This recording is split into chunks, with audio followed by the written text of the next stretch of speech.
Practice exam. You will hear a number of different recordings and will have to answer questions on what you hear. There will be time for you to read the questions and instructions, and you will have a chance to check your answers. All the recordings will be played once only. At the end of the test, you will be given 10 minutes to transfer your answers to an answer sheet. Part 1. You will hear a customer asking for help in a shop. First, you will have some time to look at questions 1 to 7.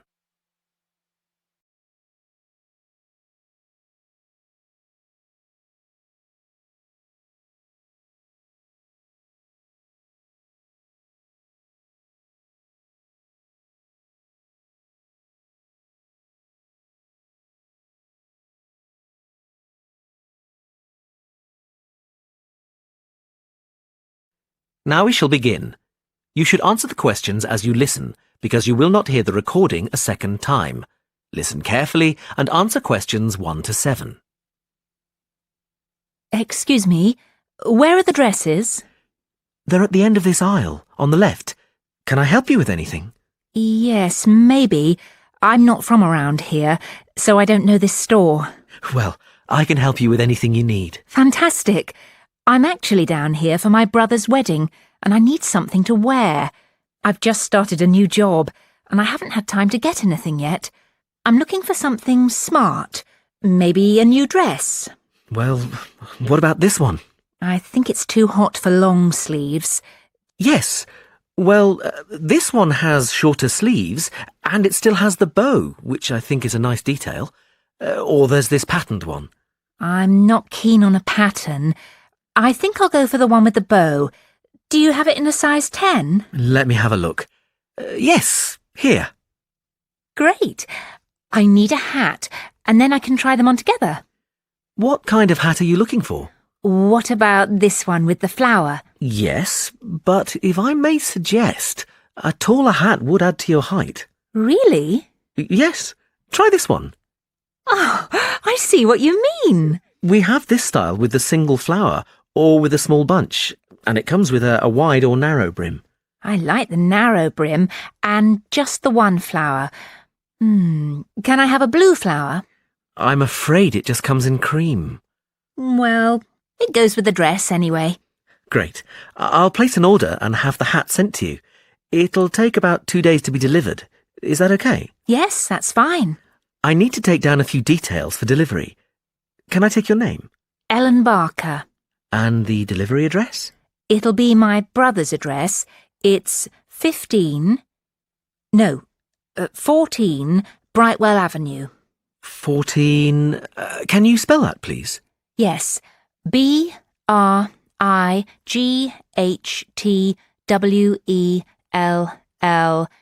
Avenue, Staybridge, Kent, DA4 7DF. And can I take a contact number? Yes, my mobile is 03221 7774. 03221 7775. No, it's a 4 at the end. Oh, sorry, I've got it now.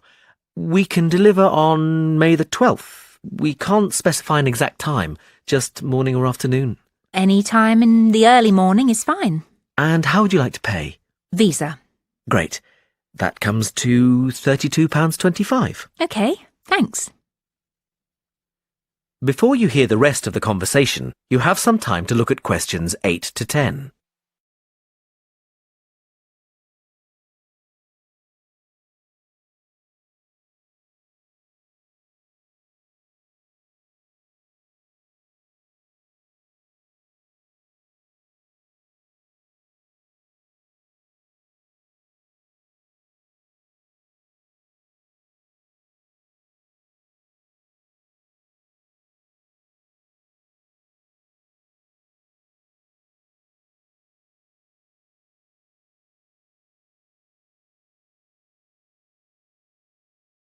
Now listen and answer questions 8 to 10.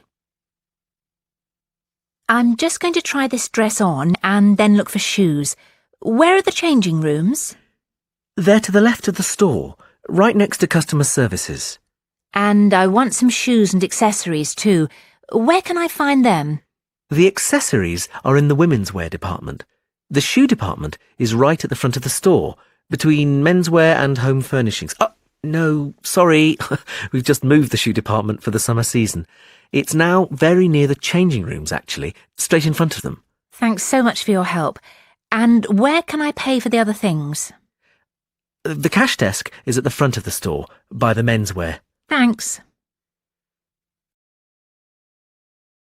That is the end of part 1. You now have half a minute to check your answers.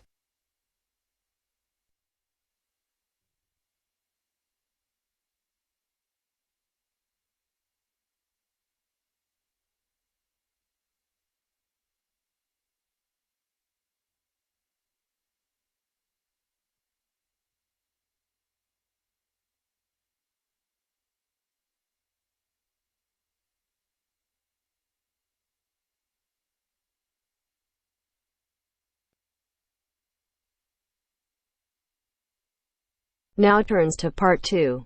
Part 2. You will hear part of an introductory talk about a library. Listen and answer questions 11 to 15.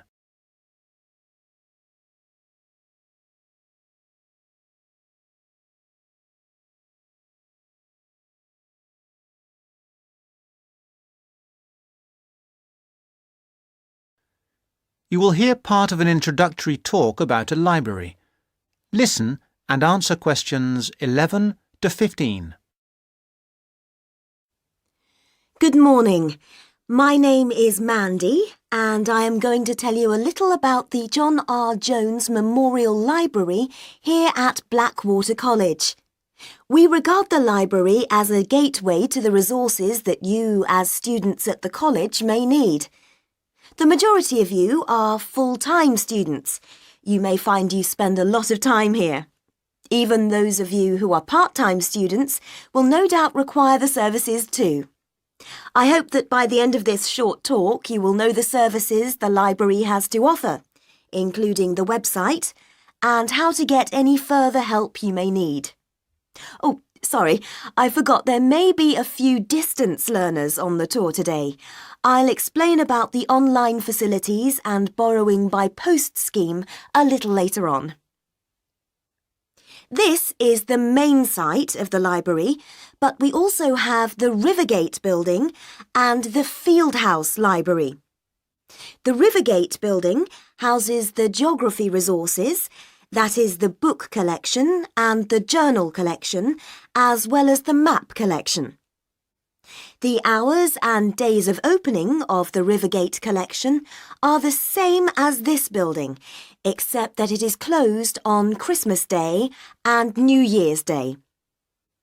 The Fieldhouse Library contains a specialist collection of local history, and if you want to visit it, you will need to make an appointment. Those two facilities are the only exceptions to the rule that all the Blackwater College libraries are open 24 hours a day, 7 days a week, 365 days a year. However, to gain access to the facilities, you must have your ID card. No ID card, no entry. We have heard all the stories and excuses, and we don't accept any of them. Just remember your ID card.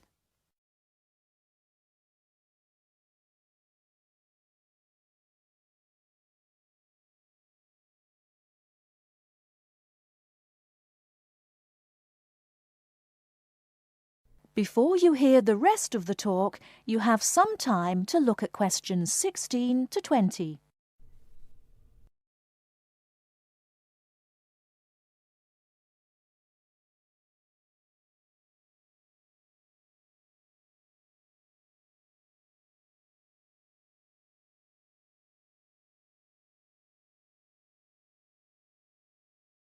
Now, I must apologise for the mess you can see around you today.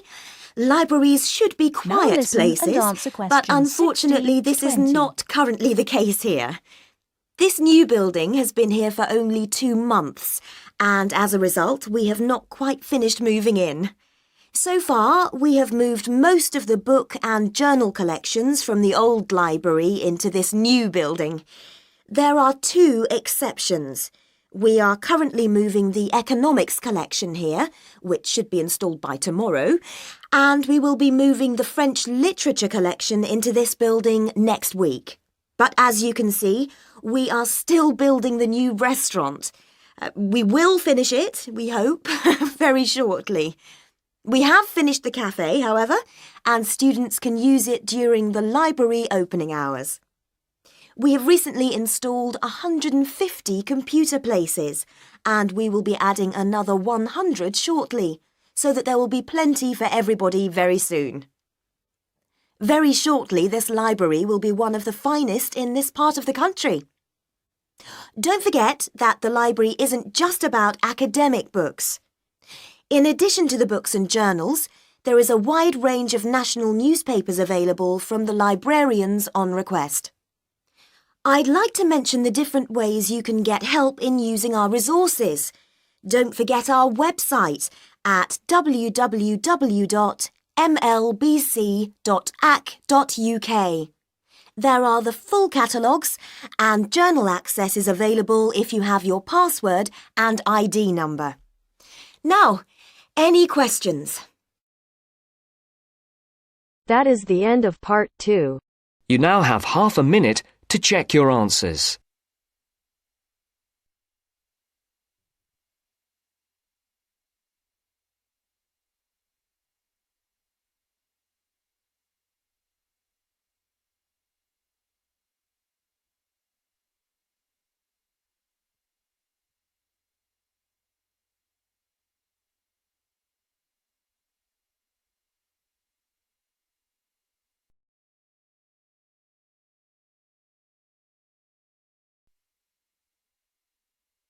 Now turns to part 3. Part 3. You will hear a conversation between a tutor and 2 students, Amanda and Jake. First, you have some time to look at questions 21 to 25.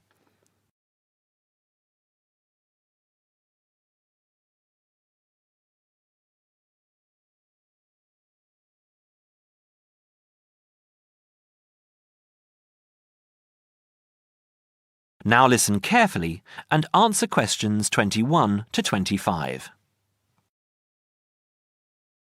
So, Jake and Amanda, how did the project go? Very well, I think, Dr. Hinton. I certainly learned a lot and enjoyed myself at the same time. Me too. So, remind me, what was your project about? Basically, what makes successful people? Let's call them top achievers successful. Yes. How are they different from us? What do they do that other less successful people don't do? Interesting.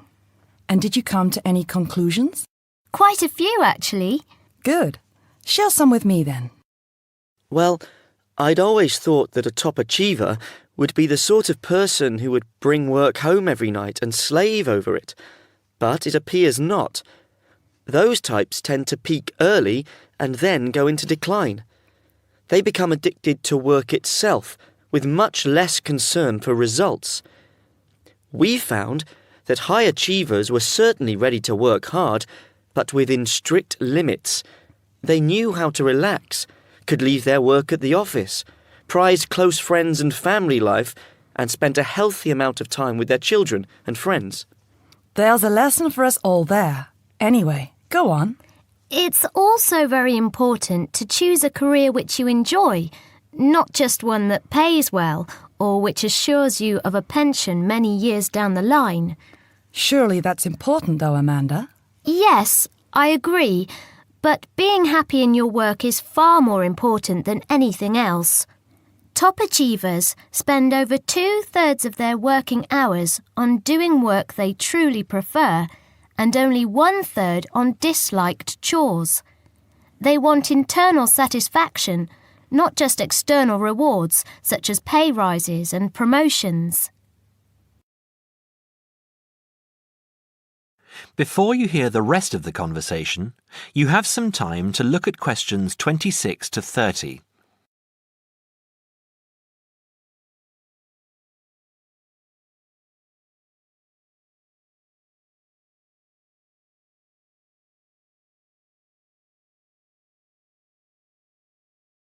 Now, listen and answer questions 26 to 30.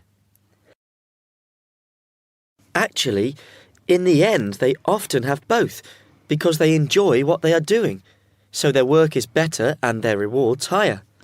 Yes, Jake, that certainly makes sense. Now, can I ask you something? Do high achievers, as you call them, take many risks? Yes and no. I interviewed one business executive who told me he was able to take risks because he carefully considered how he could salvage the situation if it all went wrong. He imagined the worst that could happen, and if he could live with that, he went ahead. If not, he didn't take the chance. Other people prefer to stay in what I heard described as the comfort zone setting for security, even if it means settling for mediocrity and boredom too. Would you call top achievers perfectionists? Contrary to what I expected, no, I wouldn't. We came to the conclusion that a lot of ambitious and hard-working people are so obsessed with perfection that they actually turn out very little work. I happen to know a university teacher, a friend of my mother's, who has spent over 10 years preparing a study about a playwright. She is so worried that she has missed something, she still hasn't sent the manuscript to a publisher. Meanwhile, the playwright, who was at the height of his fame when the project began, has faded from public view. The woman's study, even if finally published, will interest few people. So, what has this got to do with top achievers? Well, top achievers are almost always free of the compulsion to be perfect. They don't think of their mistakes as failures. Instead, they learn from them, so they can do better next time. Well, would you call them competitive? High performers focus more on bettering their own previous efforts than on beating competitors. In fact, we, came to the conclusion that worrying too much about competitors' abilities and possible superiority can be self-defeating. Yes, and we found that top achievers tend to be team players rather than loners. They recognise that groups can solve certain complicated problems better than individuals and are eager to let other people do part of the work. Yes, loners, who are often over-concerned about rivals, can't delegate important work or decision-making. Their performance is limited because they must do everything themselves. Well, it looks as if you two have done a thorough job and learned something into the bargain too. Now, there are just a couple of points I'd like to clarify with you. That is the end of part 3. You now have half a minute to check your answers.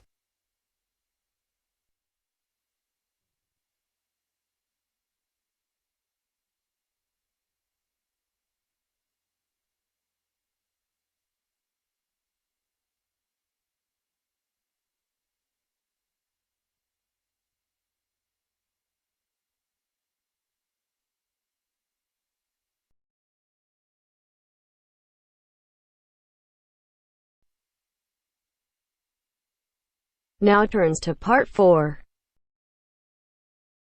Part 4. You'll hear a lecturer talking about the International English Language Teaching System, IELTS.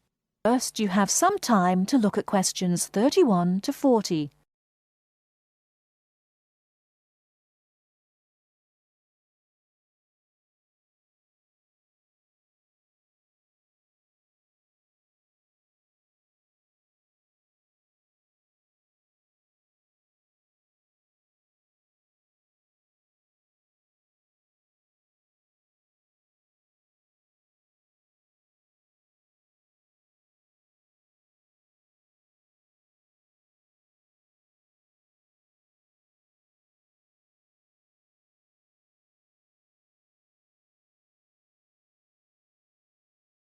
Now, listen carefully and answer questions 31 to 40.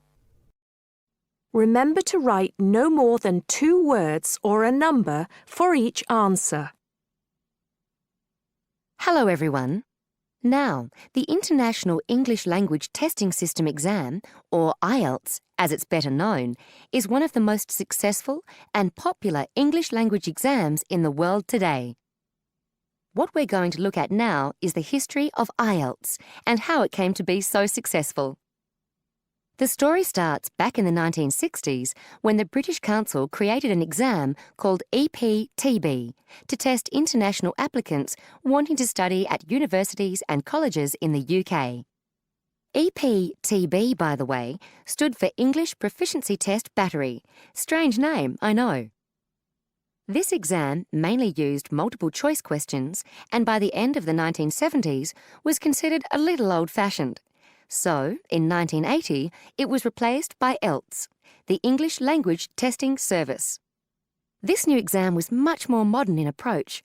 It was much more communicative, for example, and was intended to reflect how language was used in the real world, particularly in the academic context of universities and colleges.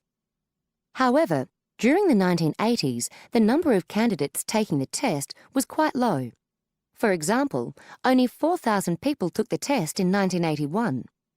It's true that this had risen to 10,000 by 1985, but if you compare that to the number of candidates who take IELTS each year these days, more than 1 million, you can see why they considered it to be quite small.